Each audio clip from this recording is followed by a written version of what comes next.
poursuivi pénalement. Il risque 2 ans d'emprisonnement et 30 000 € d'amende. Mais qu'ont-ils fait pour subir un tel traitement? Ils ont tenté de barrer l'arrivée du nouveau méthanier au port du Havre, nouveau projet qui vise à faire venir du gaz de schiste depuis les États-Unis. Gaz dont l'exploitation a elle-même été interdite en France en raison de son effet climaticide. Ce projet est une source d'exploitation fossile ultra polluante, une bombe climatique, comme disent les scientifiques. Et elle voit le jour contre toutes les recommandations du GIEC.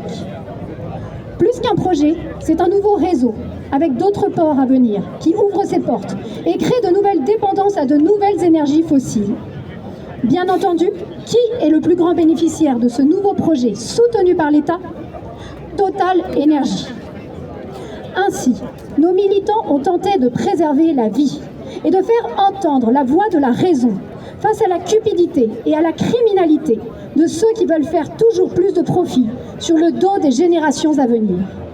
Ces projets tuent aujourd'hui à bas bruit et tueront demain massivement. Les scientifiques sont unanimes. Si nous ne voulons pas empirer les conséquences désastreuses pour la planète, il faut immédiatement cesser toute nouvelle exploitation fossile. Alors même que des citoyens tentent de se battre de manière héroïque pour préserver la planète et la vie menacée, contre la soif de profit insatiable des plus grandes entreprises de ce monde, ce sont eux-mêmes qui sont inculpés par notre propre gouvernement. Ceci ne se passe pas à l'autre bout du monde, non, dans un pays dictatorial par exemple, mais cela se passe bien en France, dans le pays des droits de l'homme et de la liberté d'expression. Au lieu de soutenir ceux qui luttent pour la sauvegarde de la vie sur Terre, le gouvernement et les forces policières répondent par une criminalisation de l'engagement et du militantisme. Le terme d'écoterrorisme devient de plus en plus utilisé et sème une confusion volontaire.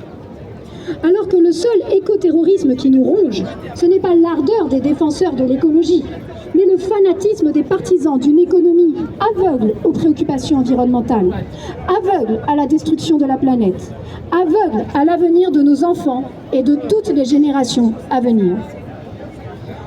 Qu'allons-nous faire dans quelques décennies, lorsque nos propres enfants vivront des canicules étouffantes, des intempéries violentes, des migrations de masse, des sécheresses et peut-être même des famines? Nous serons alors la génération qui a tout détruit.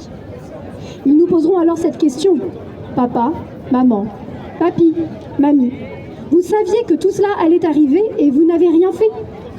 Vous avez laissé les plus grandes entreprises du monde et les gouvernements détruire notre planète de manière irréversible, sans rien dire. Nous ne pouvons accepter cela, nous ne pouvons nous résigner, nous ne pouvons fermer les yeux sur la gravité sans précédent de ce qui se passe actuellement.